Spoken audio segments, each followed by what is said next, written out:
Thank you.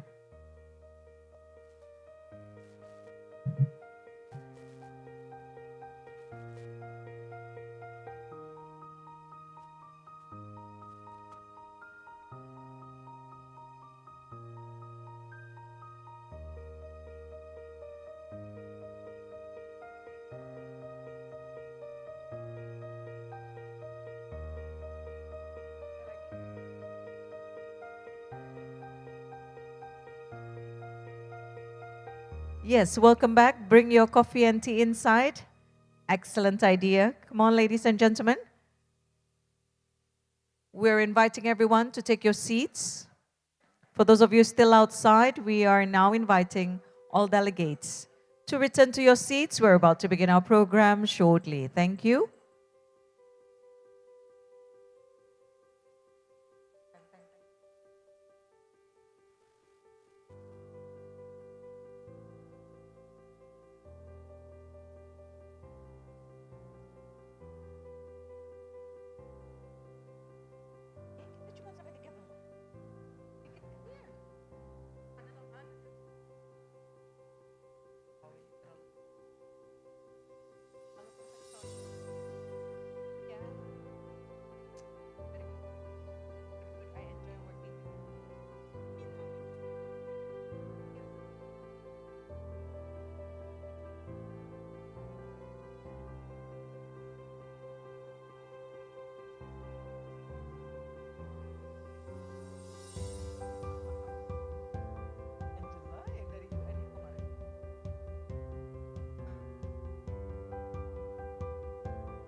Ladies and gentlemen, we're inviting everyone to kindly please take your seats. Thank you.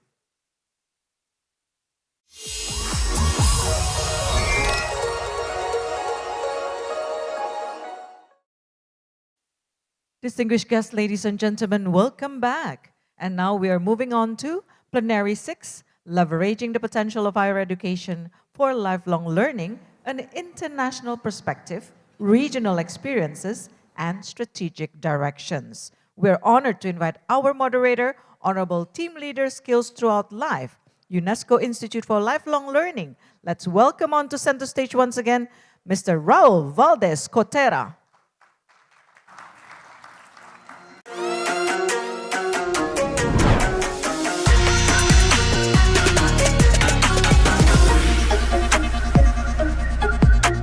Thank you very much, all of you. I'm here once again. Hopefully you will not get worried of myself.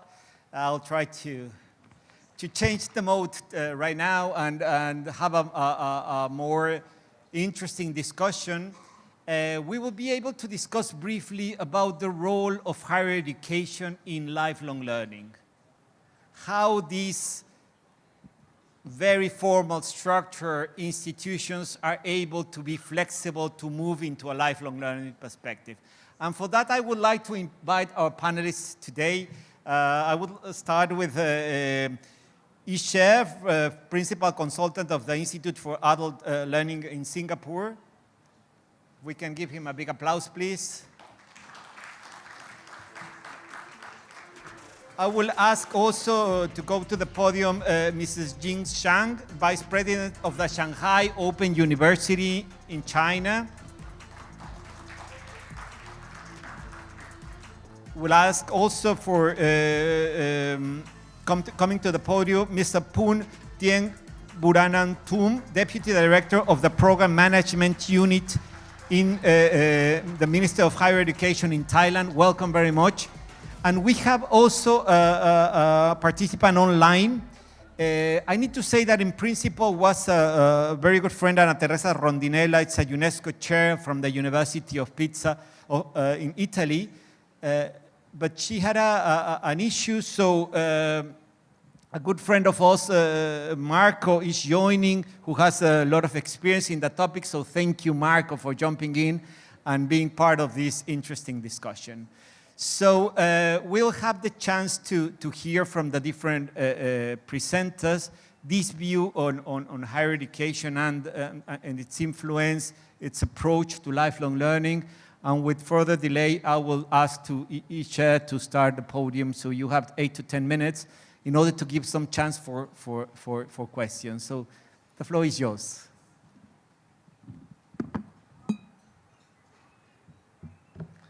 Right. Thank you, Raul, for the kind introduction. Distinguished guests, ladies and gentlemen, good morning. All right. This morning, I would like to present a small project that we have been doing back in Singapore on designing a monitoring framework for lifelong learning provision by higher institutes.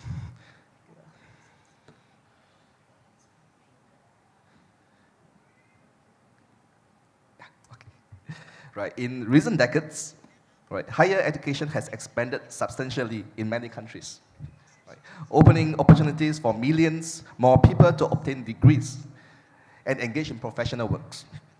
Initially, the expansion interests have tended to focus on expanding bachelor then master level qualifications and for school leavers. In the last decade, however, the attention has broadened to consider expansion of opportunities for adults and lifelong learners. And in many countries, there is a pressing and wide-scale interest in finding ways to make higher education available to mature-age students and workers who receive initial qualification typically many decades ago, and those who are looking to either upskill or reskill. It is apparent, however, that advanced economy lack mechanisms for spotlighting lifelong learning needs and helping higher education institutions provide programs and activities which serve this. And thus, this fuels a need for educational research in this area. And this is also the case in Singapore. Right? However, it has been observed that there is a significant synergy between Singapore's SkillsFuture's policy goals and Singapore's higher education system. The synergy is strengthened by the ongoing efforts at integrating SkillsFuture initiative with various aspects of Singapore's higher education system. One example initiative is the SkillsFuture Work Study Program that provides the opportunity ranging from diploma, degree, postgraduate level, as offered by institutions of higher learning or private providers appointed by SkillsFuture Singapore. And this has been shared by the ED of IEL in the session yesterday. Also, the development of skills through continuous education and training had not been the primary remits of Singapore higher education institution. So as part of the SkillsFuture movement, all public higher education institutes has set up a lifelong learning unit in 2016 to deliver shorter courses geared towards the mid-career adults. With this in place, right, we see there is a need to have some form of monitoring mechanism for lifelong learning provision among these higher learning institutes. Before we move on to the framework, all right, I would like to kind of define what lifelong learning means in higher education. This is a difficult term to corral, but for the purpose of this research on developing this framework, the term will include a broad array of post-compulsory education activities. We embrace various forms of higher level adult learning. We include but largely look beyond graduate qualification, which people take directly after their undergrad studies and prior to full-time entry to workforce. We include professional and executive education, irrespective of whether it is credit or non-credit bearing, vocationally compulsory or voluntary. In addition, this definition is aligned to lifelong learning under Singapore's SkillsFuture policy, which include the emphasis on learners returning to learning after leaving formal education and concept of skills mastery and career development. Right, for the development of the framework, a design process was initiated to specify the framework and indicators. Such processes essentially embrace a range of research methods which include idea generation, stakeholder consultation, research synthesis, expert review, a suite of commissioned background papers, pilot testing with Singaporean and international universities, empirical validation, policy analysis, and various forms of formal and informal reporting. With consideration of Singapore system and international setting, care was taken to consult a sufficient number of variety advisors, experts, and stakeholders.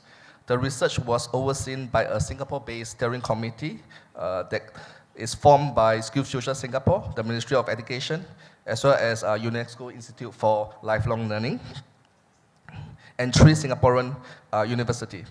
So as for the expert group, there were a geographically and professionally diverse international expert group, include people with background in learning cities, lifelong learning, institutional classification, indicator development, vocational and professional training, workforce development, university governments, and university profiling. Stakeholders include representatives from higher education institutes in Singapore and other countries, who we interviewed and engaged to collect the data, as well as several Singapore-based academians with experts in language management and technical operations.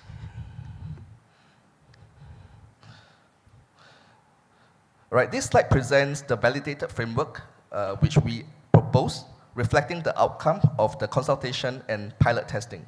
3 dimensions were defined to help focus on the indicators and direct attentions to the work by institution and others. Capabilities pertain to whether higher education institutes have capabilities to promote and practice lifelong learning and to provide access to all learners. It has 3 attendance indicators, right, which I did not put up in the slide. Right, but the 3 indicators are strategic intent, flexible learning, and support for learners. The next dimension is partnership. It's about forging collaboration with industry and the communities to understand and provide for the diverse learning needs of lifelong learners and ensuring that the relevance of such skills and knowledge. It has 2 attendance indicators, which include promoting learning and developing partners. The last dimension is success. The dimension reflects the extent of various achievement in the provision of lifelong learning. Its indicators include quality, outcome, and inclusivity. These dimensions were framed to reflect how higher education forms a key part of skills future policy in Singapore. The framework signposts this relationship, locating the evaluation framework dimensions alongside with key policies and contexts. This diagram clarifies the dual but not always aligned interests of higher education, institutions, and industry and the community.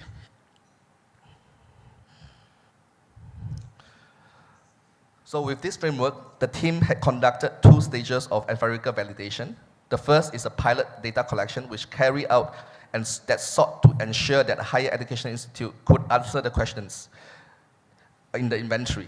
And the questions were clear and responses could be interpreted that there is a variation across the response of the institutions. Invitation to complete the online instrument was sent to 9 institutions in Australia, Canada, China, Italy, Russia, Singapore, and the United Kingdom. So 4 institutions replied. They are from Australia, China, Russia, and Singapore. And the interviews were also conducted with the staff at 2 institutions in Singapore, which helped us to delve deeper into the process of compiling institutional responses. And the primary finding from the pilot study was that the instrument required detailed information and how staff in institutions should procure a relevant information. A number of more detailed indicators and question-specific improvement were recorded, and insights from the pilot helped simplify and reduce the instrument. Second, this refined instrument was deployed to a larger and more in-depth validation study in Singapore. And the study engaged 12 institutions of higher learning in Singapore, which include the 6 autonomous universities, the 5 polytechnics, and 1 Institute of Technical Education. Response from these 12 IHL helped to delve deeper into questions refinement and the complication of data within complex institutions. Challenges of establishment data commonalities across institutions and related consequences for reporting and interpretation. This in-depth validation study reviewed the need of an ongoing discussion and support during data collection. All right. I will end this presentation by examining the steps ahead for the development of this evaluation mechanism, both in Singapore and also other comparable systems. Further technical development of the inventory is one obvious step, and this requires simultaneous consultation and statistical validation. Technical validation requires a much larger volume of institution data in order to deploy a raft of factor analysis, which will help refine, augment, and validate the mechanism.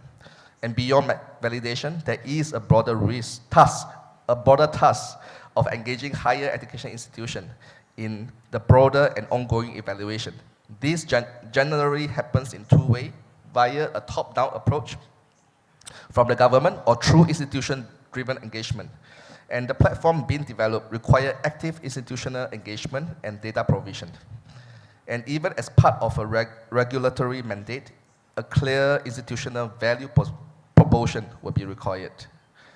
The most profound and effective means of engaging higher education institutions in validation and ongoing data collection are, of course, to make sure the platform are easy and useful. This goes beyond the higher education institution and also embraces active and potential learners, business and industry government and other system-level actors, as well as international communities. And in summary, we have identified the need to build mechanisms which unite higher education institutions and the world of work in ways which help people to engage in higher learning throughout their life. Economy and with established professional workforce and developed higher education system are confronting this need. This is currently a challenge given the limited policy and information infrastructure to guide individual and institutional engagement. As the research advances, it seeks to turn such a challenge into an opportunity.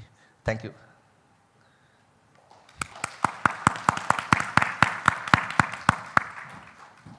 Thank you very much for sharing this consultation process. We were more or less accompanying the process and know the different challenges that you have been facing. And it's interesting to know that even the definition itself is so difficult to be clearly reflected in the consultancy of and the diversity. I mean, even there were not so many universities involved, you could see that even inside the institutions, it's not clearly sometimes the definition of the different concepts. And then how to make it comparable. I think that's quite interesting, but it's a big effort, and certainly the more data we can be collecting, or you can be collecting on that, would be very helpful. Well, I have some questions, but I will leave it later on, and I'm sure the audience also have some. So then I will give the floor to Professor Zhang, so you can present what the Open University has been doing. Please, the floor is yours. Thank you, Raul. Good morning, everyone, ladies and gentlemen.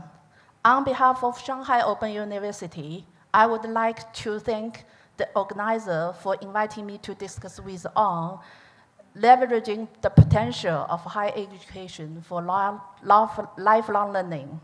In my presentation, I will share the practice and explorations of Shanghai Open University. First of all, I would like to introduce the background of China higher education and the history of SOU.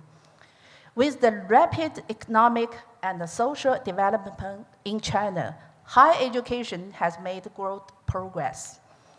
In 2022, China's growth element rate in higher education has reached 59.6%. Following this, the demand of citizens for higher education has shifted from degree education to reschooling and upskilling.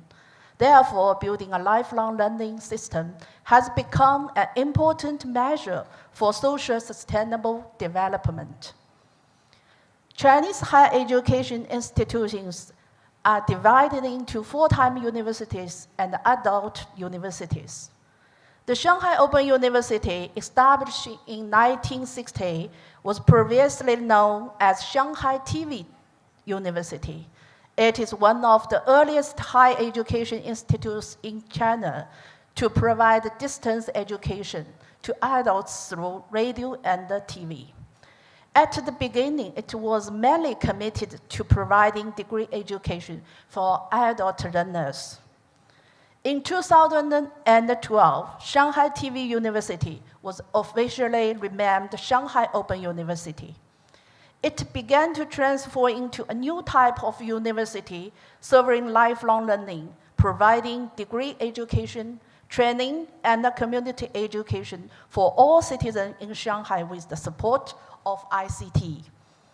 Today, it is no longer just providing continuing education, but providing lifelong learning at all stages of all and in multiple ways. This also means transformation in education, mission, function, structure, and content. The education mission has transformed from serving young people who have graduated from secondary education to all learners at different stages of their lives. The education function has also transformed. In addition to the traditional goals of teaching and research, the Chinese Open University expanded learning opportunities and promote lifelong learning as a core principle of sustainable development. The education structure changed from being a single institution set of degree continuing education to covering formal, non-formal, and informal learning, bringing together more social, government, and business resources. And finally, let's see how education content was transferred. The Chinese Open University expands the curriculum from traditional degree education to a broader range of content aimed at improving learners' skills, abilities, and the quality of life. Based on the above reflection on the transformation of Shanghai Openview University, the university has established a new goal to build a new type of university based on platform. To begin with, SOU acts as a university education platform, providing degree education and training for all, and helps every learner gain better knowledge and skill development. SOU is the largest school in Shanghai in terms of student scale. Its student main body is in-service employees, but also has other group of learners, such as disabled, the elder, and the prisoner. SOU mainly relies on one headquarter campus and 40 branch schools to provide nearby and convenient learning support services for learners. SOU also values partnerships with the government, industries, enterprises, and other universities to set up professional and training programs. Then, SOU acts as a learning city platform, providing leisure and cultural education for all. Since 2007, SOU has carried out leisure culture training for community residents in the field of ICT, health, art, global citizenships, and science. By developing a 15-minute learning circle, citizens can get nearby learning places such as learning communities and centers within 15 minutes walk. SOU also distribute education resources to more than 400 lifelong learning situations in the city and provided training for teachers and volunteers across the city. Lastly, the university has built an online platform that has international function and the learning needs analysis function. Next, I will talk about SOU being an open education resources platform. This platform provides massive open, free, and high-quality learning resources of all learners. SOU is also responsible for constructing and running the Shanghai Lifelong Learning Portal to provide learning support services to the public.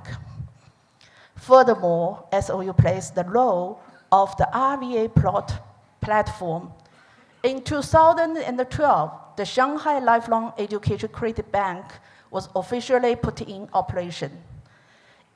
Its main function include developing learning account, setting up a learning profile of learners, inquiring about learning outcomes and the certificates, covering and accumulating learning credit and displaying learning credit.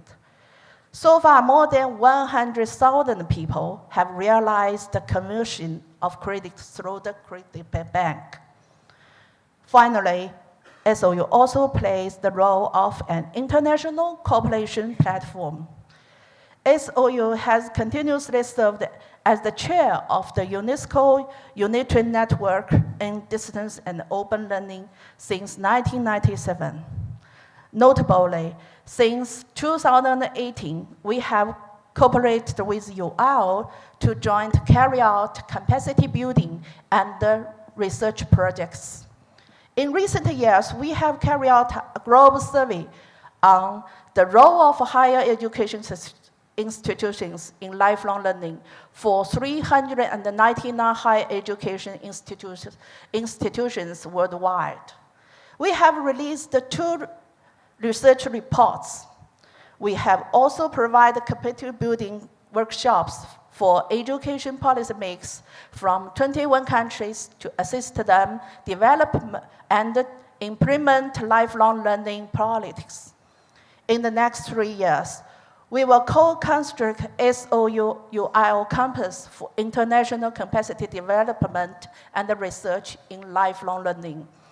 We will continue to carry out capacity building programs and research focusing on areas of higher education institutions, response to aging population, and ICT development.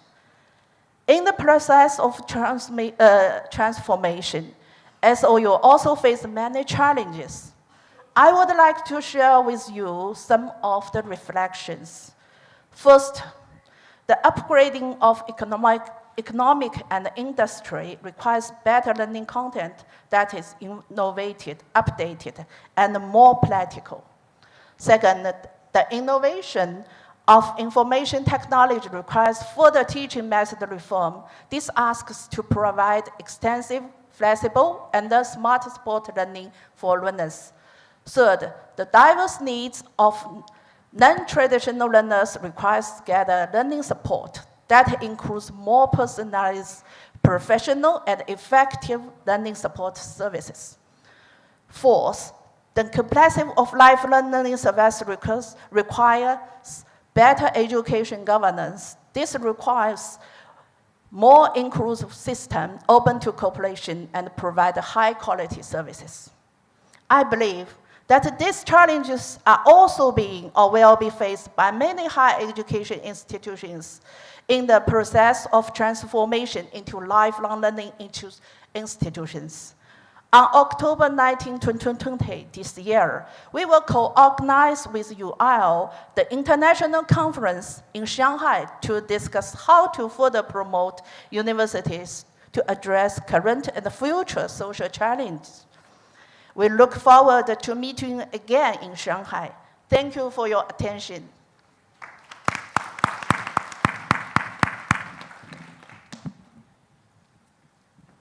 Vice President Zhang, thank you very much. Thank you for highlighting the importance of, without saying it that clear, the risk that higher education institutions are facing if they are not flexible enough to move to the reality that we're facing. And how the open universities in that sense have been able to respond to the needs of the learners, and not necessarily the usual learners, but how in this demographic change, we need to respond not just the 18 to 22 students, but really a bigger population. And given the changes in technology, how do institutions need to adapt to the new reality? So it's really amazing, the experience of the Open University. Very proud to hear you. I'm very proud, of course, to work together with you. So let's move then to our next speaker. Thank you for joining us today, Deputy Director of the Program Management Unit of Area-Based Development, Minister of Higher Education in Thailand. So Poon, really the floor is yours. Really nice to have you with us. Thank you so much, Lanu. And first of all, I'd like to thank for the organizer to invite us to this kind of real estate and ecology. We learn a lot from the thing that we are doing right now. And also the thing that we would like to focus on our presentation today is what we are doing in terms of the policy level and enhance one thing that we call together as to develop more lifelong learning people around the new societies. And one thing as a role of the policy maker and also policy deployment, we focus one thing that we call learning cities. Why we have learning cities? That is a picture we will come back again. This is our strategy to make sure that the society has been deployed this kind of ecology. So who we are higher education, science and technology, and innovation ministry that have been joined together between the higher education and science park.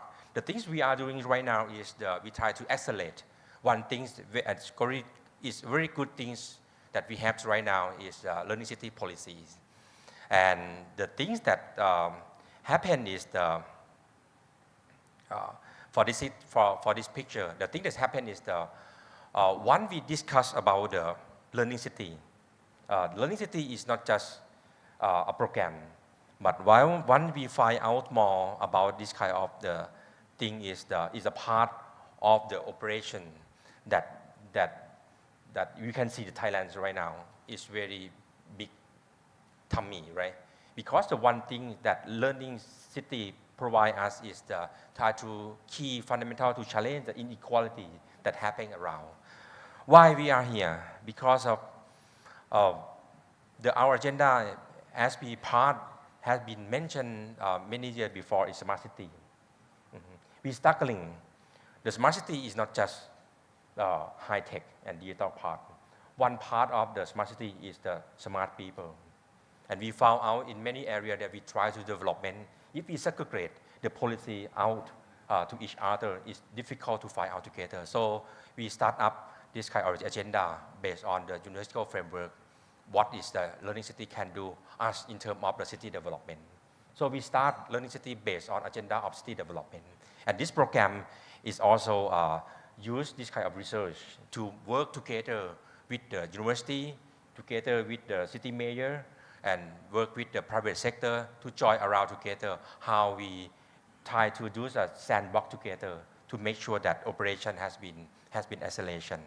So during the COVID-19, we're struggling quite a lot, but we see that the dropout of the people that in the education process, we redesign again that the learning is a part of human development, and education in Thailand is questionable.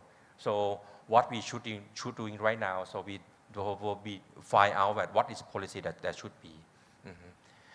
For now on, that kind of the part that we see learning as the knowledge infrastructure, and you can see that learning city as is the fundamentals of all of development. So I encourage different society that this kind of program is not just a typical program. This program can be a foundation of city development. Without learning process in the city, all of development will be questionable. So the thing that PMU-A is trying to do, Payao City that Professor A mentioned last time is the product of our operation for 3 years. But we found out that to create ecology that make the learning people coming up, because we believe that we are all the learner. Without the good ecologies, the thing that we're doing right now is very difficult. So we do hard what kind of the ecology for each city to allow the learner can be happen. So we try to refine again what is a learning is a part of human development. For example, that is my drawing. Our key users still align with the UNESCO. I think the key objective is what is a key user. Key user is the people in the city, not just only the marginal people that we mentioned, but people for all also. What is a key partner? One we define and we allow each program that we happen. For example, what is the key partner that we found out? Wow, we cannot work alone. The critical part is for Thailand is not the central government, but right now we have hope in terms of decentralization. We can see local authority work closely with the higher education, work closely with the communities. So this kind of healing process allow us to jumping back within the short time, because people, according to the COVID, people need learning. People need learning. But if we not provide good ecology, they will jump into the YouTube, jump into the TikTok. Without good ecology, learning is our nature, but without our intervention, we will find different kind of learning that we might not expect it. Also, our key objective, we provide a called new mechanism, social mechanism. And we believe that its core mechanism, social mechanism, it might be different for different geopolitics and different from area also. And also, we're looking for local study. We found out that in Thai approach, we found out that local study is one of strategy that need to enhance it. Without local study, we will bombard by the global information. And then this is the core content of UNESCO also. And learning city process, each city have to be found out what is the learning process of themselves. So we all these 3-4 mechanism together, forming a key strategy for each city, try to testing out based on area-based research. That is the more detail how we operate the program. We focus on city agent. For example, we create city agent, and city agent we will create more learner. City agent we will create the ecology. The challenging part is collaboration, as we mentioned. Another challenging part is use information and data as a core. Another challenge part that we also find out is financial instrument. Next year, we will be founding the ability of the learner to get fund, to get resource. And the last, each city needs to have a collaboration plan. So we try to see as a holistic view. And we try many times that education or learning is separate. The city development have to be based on community. So that we try to testing. That is our operation. 29 cities within 3 years. Phayao is one of them. Yala is also one of them. Bangkok is a part of them. Each city have very different, and we found out that investment that we trying to do in terms of the research and relate with the maturity index that we will discuss more about with the UNESCO and hope to working more together. We found out the monitoring system, as you mentioned, is very critical to make sure that strategy and the indicator align together. So right now we work closely with the different organizations. There's a picture.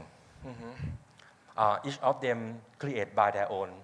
In the first COVID, no one discussed about learning, but we discussed about we learn for our life.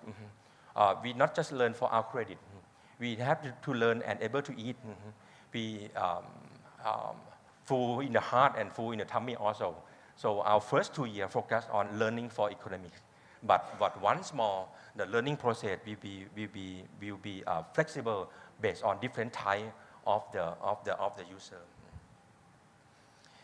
That is a draft picture that I try to see that each country might be found out that, sorry, we have different organizations that work together in this topic. I think the role of UNESCO can be help us to align our organization together in one agenda. That is very important things. If we go into the ground without alliance, that is a very inefficient. So I think the role of UNESCO and role of kind of international organization can be help us to outside in support us also.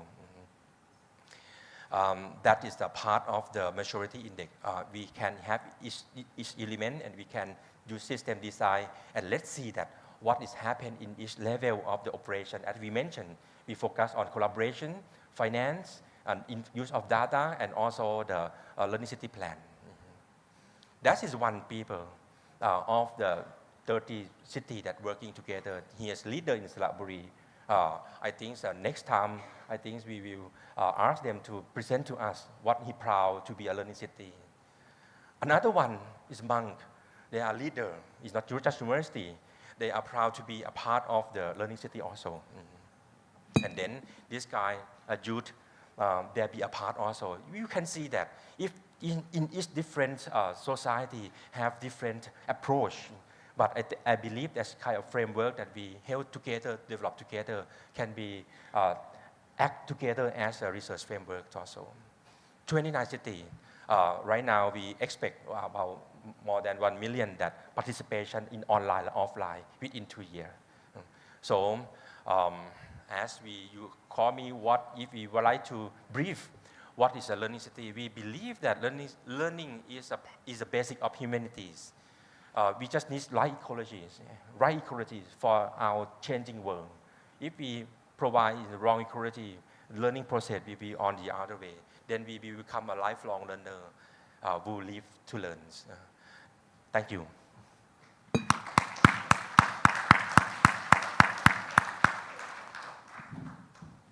Thank you very much, Poon, for this very nice presentation. I think you need to use that quote for the campaign of I'm a lifelong learner, and you can use that quote. That would be nice. I'm starting to like this program of learning cities. I think it looks interesting. It's also very important to see how higher education can really support the local communities, and how can that support the building process of a learning city. And they can do it when you were saying this importance of data collection, learning with the community, together with the community, for the community. And this articulation between partners is so relevant, so important to make things happen really in order to make a change at the local level. Thank you very much for sharing this. And I will then give the floor to our last participant. I don't know if Marco, you are with us. Marco Raughi, professor of University of Pisa. Yes, I hear you. Do you hear me? Very well, Marco. So the floor is yours. Thank you very much, Raul.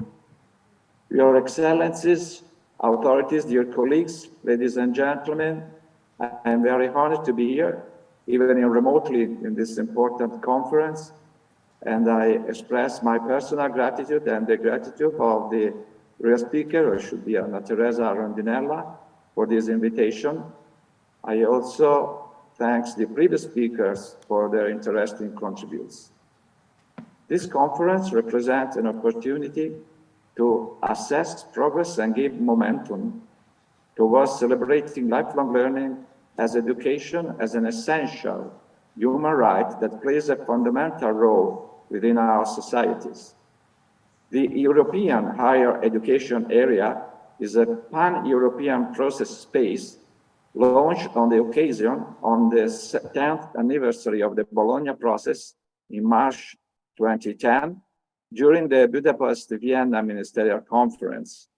The EHEA has among its main aims to ensure maximum comparability, compatibility, and coherence between the education system of its member states of the European area of the Council of Europe.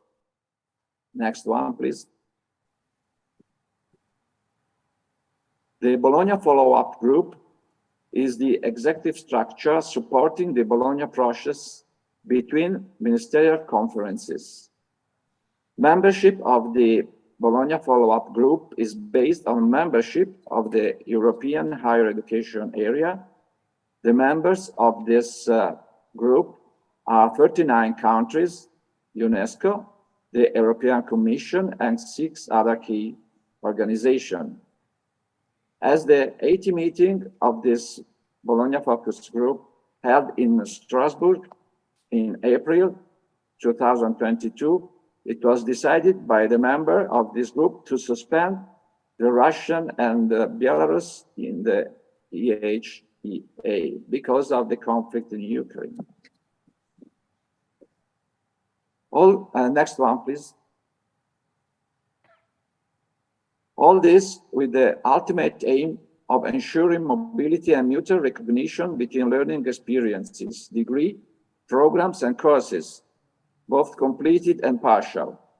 The fundamental instrument for the implementation of the EHEA are the qualification framework for the EHEA, ACTS, the credits, the Lisbon Recognition Convention, quality assurance according to the ESG. Among the topics of the EHEA, we find that lifelong learning has been recognized as an essential element of this area since the ministers met in Prague in 2001. The Prague community signals that in Europe built on a knowledge-based society and economy, lifelong learning strategies are necessary to face the challenges of competitiveness and the use of new technologies, and to improve social cohesion, equal opportunities, and quality of life. Next one, please. Increasingly, lifelong learning is seen as a cross-cutting issue inherent in all aspects of the Bologna process. The following steps were deemed necessary for the implementation of lifelong learning. First, widening access to higher education. Then, creating more flexible, student-centered modes of delivery. Also, improving the recognition of prior learning, including non-formal and informal learning. Also, developing national qualification framework. And finally, improving cooperation with employers, especially in the development of educational programs. Next, please. The Bucharest Communiqué in 2012 reaffirmed the role of lifelong learning as one of the important factors in meeting the needs of a changing labor market and stressed the central role of higher education institutions in the transferring knowledge and strengthening regional development, including by the continuous development of competencies and reinforcement of knowledge alliance. The social dimension and lifelong learning are interwoven themes that share such central issues as the provision of appropriate educating support, guidance, and counseling, student-centered learning, and recognition of prior learning. Taking into account the interlinkages between the two policy areas, in its 2021 and 2024 work program, the Bologna Focus Group decided to establish a single social dimension and lifelong learning working group. The result of this working group will be presented during the meeting of ministers of the education of the European area scheduled in Tirana, Albania in next year, 2024. The group is now working on indicators and descriptors for the principle and guidelines approved in Rome in 2020 already available. Next one, please. In this context is inserted the initiative Jakarta in May 2023, the Asian Regional Forum on the Future of Education concluded with an emphasis on the critical role of building and promoting lifelong learning as important drivers for advancing, inclusive and equitable society also falls within this context. Next, please. An important common work, Europe-Asia, is represented by the EU-Asian Share program as a valuable initiative to strengthen regional cooperation and internationalization of higher education institutions and students. Component 1 is policy dialogues. Component 2, qualification framework and quality assurance. Component 3, credit transfer system and mobility through scholarship. Since my time is going to finish and I can show the slides on Global Convention and UNESCO qualification passport, I would say that Italy has not ratified still the Global Convention and is linked to the UNESCO qualification passport. However, the Conference of Italian Rector of the University, thanks to the Professor Rondinella intervention, has recognized the UNESCO qualification passport as an European valid credit for migrants and refugees. Next, please. The development of lifelong learning in Italian university is guaranteed by the so-called RUIAP, the Network of Italian University for Lifelong Learning. The RUIAP resumes the principle of the Charter of European University on Lifelong Learning, which identify the development and implementation of strategy for lifelong learning as a further institutional mission of university necessary to face the transformation of society in synergy with the actors present in different social and economic contexts. RUIAP is a full member of the EUCEN, European Association for University Lifelong Learning.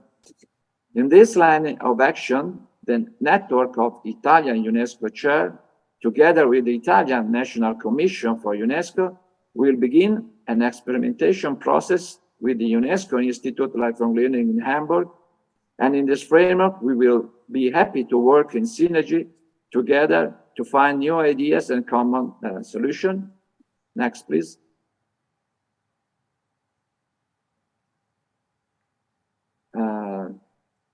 Next one, please. Next. Because we are skipping the one which I already told. Next. Going to the conclusion. Yes.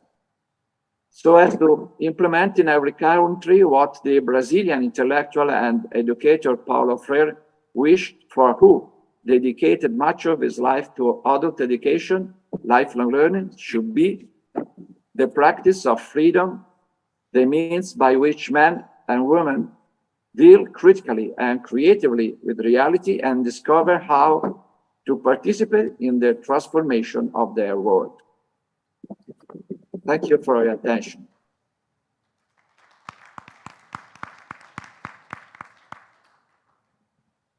Thank you, Marco, very much for sharing this European framework and how the universities are trying to move into a more directed lifelong learning approach, and how particularly the Italian universities with, I think Italy is the third country with more UNESCO chairs.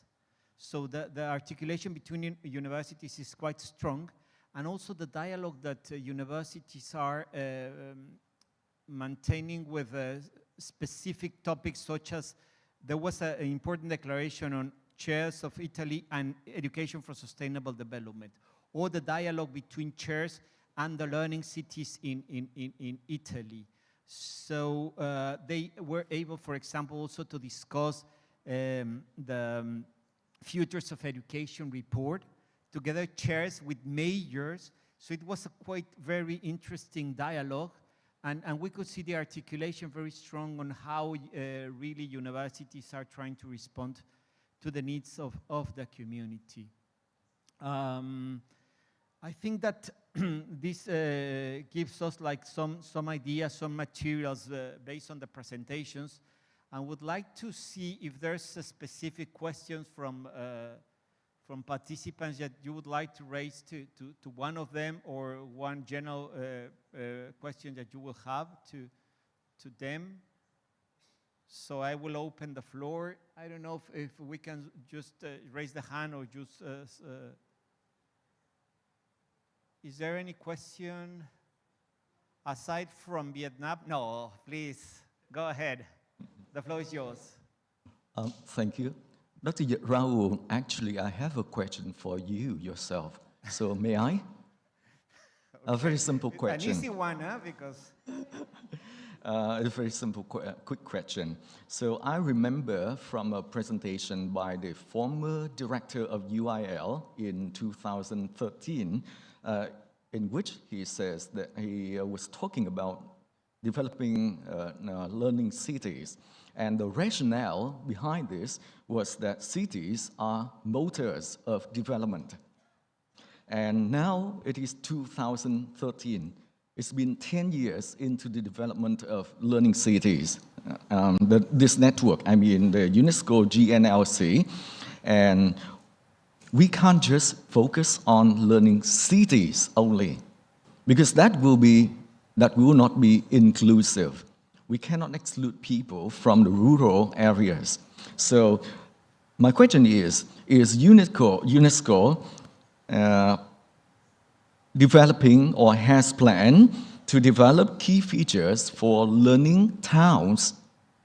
That's my question. Very simple one. Thank you.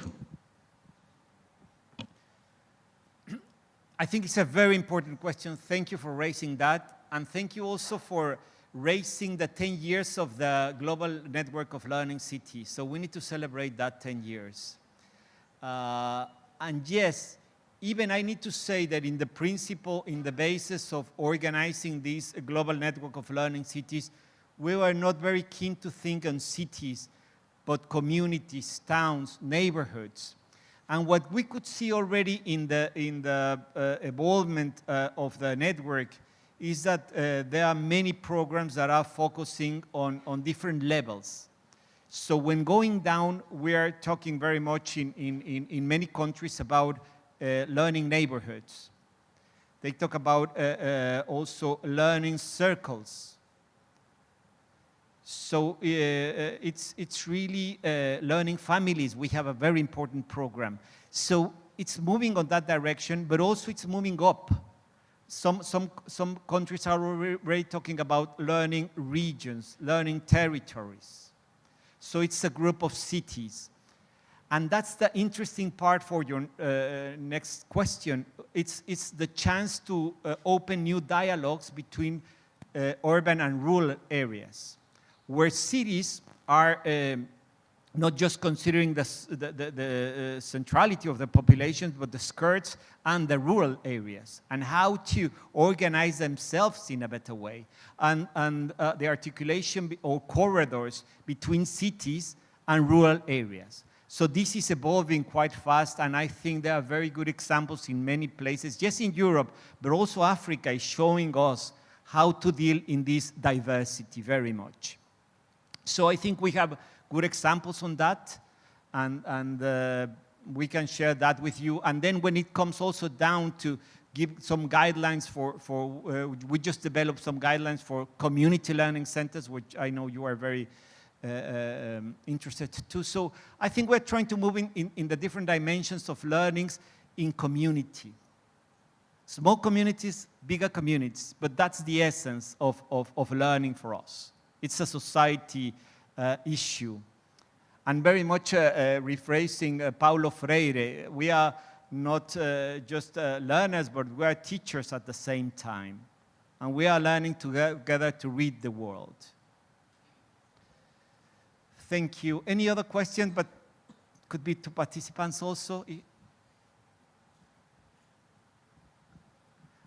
I will have a general question for you, and would be more related to, in your perspective experience, how do you see that higher education ecosystems, I mean the entire concept, not just continuing education department, but really the entire system can foster to access lifelong learning.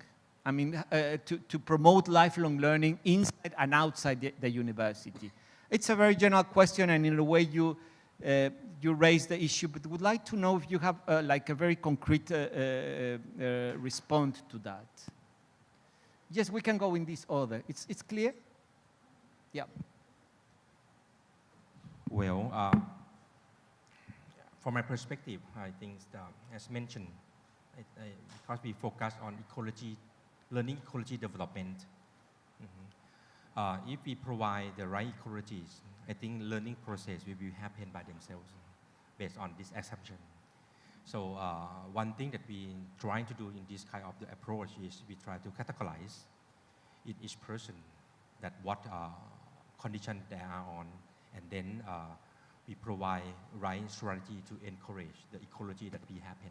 The thing that we found out that interesting, because the driving force of learning person is very different. The thing that happened in Thailand, for example, the formal education is questionable. But the thing we're trying to learn is the thing that we have in the new world is we should looking for the new ecology of human development. The thing we found out that we're not related between the job creation and learning process. We're not related with the learning process and happiness. And we're not related with the learning process with our community, which is interlinked together. That's why we believe in the framework of the community and the city, because as a part, we believe the major, not us only, the major or our representative have to be embrace this issue in their call of the election. That is the one thing we have. We cannot work for all of them, but I think our representation should be use that one as a core policy in the future. Thank you. Yes. In my presentation, I just said today a university, just like Shanghai Open University, is not only a university, but a system or a platform. So we have 40 branch schools. They can give the learners more convenient learning services for their, they can go there 15 minutes walk, and our university just training the teacher and the volunteers. They can give the learners more flexible education. So. Thank you. Thank you. Yes, please, Icha. It's important that the higher institution now need to create this awareness that to their undergraduates that learning doesn't stop upon graduation. Learning should continue, and this awareness should be basically built during the undergrad days. That's one. And secondly is that I thought in the framework that we have developed through consultation of experts is that there's this very important relationship between the higher educational institute with the industry and the communities. They need to work hand in hand to ensure that what is taught is relevant and applicable upon graduation. So that when the students graduate, they find that what they have learned back in the university days or the diploma days can be used at work. And also this relationship should also be, the industry should also approach the universities to conduct lessons, to retrain their workers. So I thought that there's this very important ecosystem between the higher education, between the communities, between the industry. And of course, I think from the policymaker point of view, it's important that they need to ensure that this ecosystem is there, is in place. Thank you very much. Marco, I don't know if you heard my question.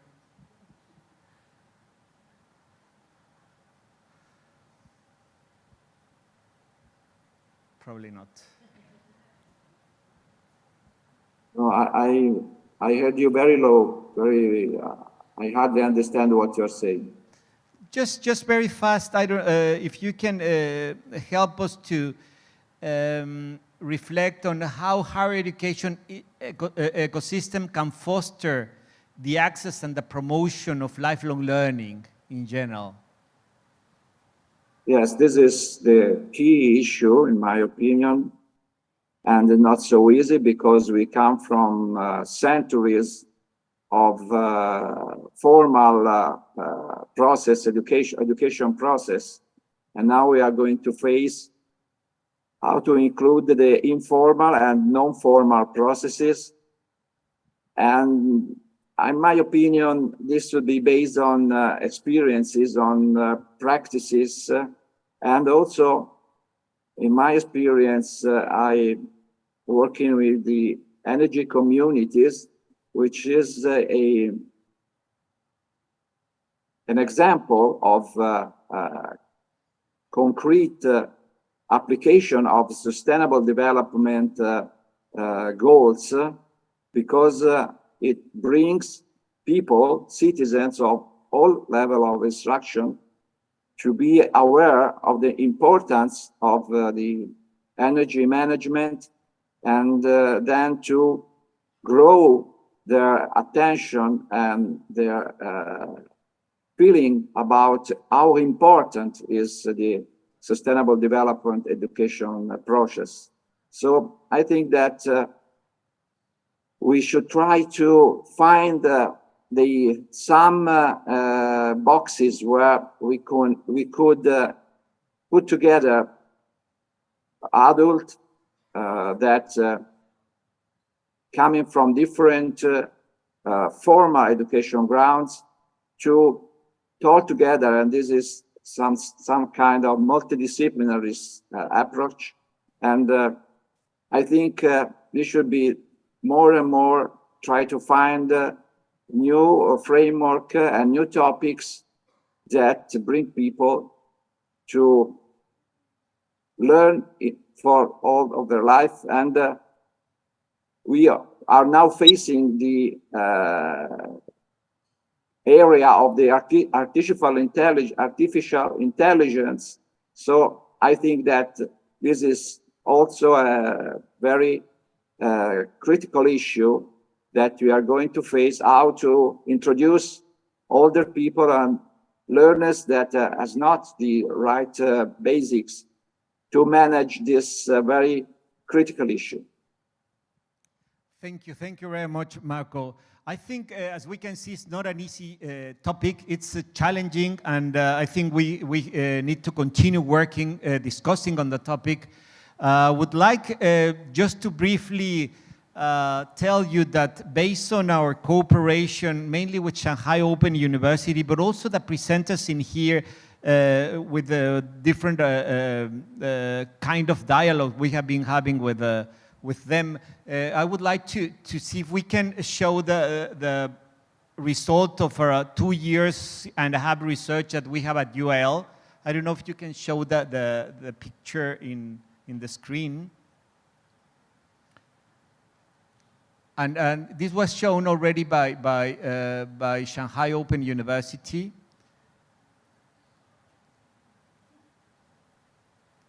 That's the one. It's a research that UL did together with Shanghai Open University based on a survey with almost 400 universities asking about the relevance of lifelong learning at 3 different levels. The legal framework at the national level and institutional level, the lifelong learning inside the higher education system, and lifelong learning, what they call universities call the third mission. How do they respond to the partners, to the private sector, to the community? So the survey has these 3 different levels, and we have the results of the report already. It was launched already. And then the second publication you can see the next slide, please. That one, it's how to support all these quantitative data that we collect. So we went through specific cases, going deeper in the cases of universities all over the world, and to support the results of the survey. So this is the second one. They are linked, of course, but I think they're quite useful, not to understand completely, but really to try to give a glance of the dialogue among these different aspects, and to continue a strong dialogue on really trying to implement lifelong learning in higher education institutions.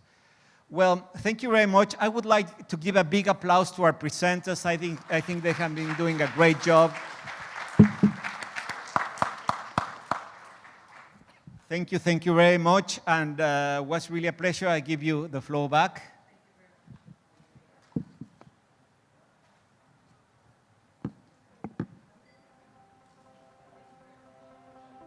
Thank you very much, Mr. Moderator. We'll take a photo together with our virtual speaker. Yes. Excellent. Everybody at the countdown, 3, 2, 1, Bali. One more time, 3, 2, 1, Bali.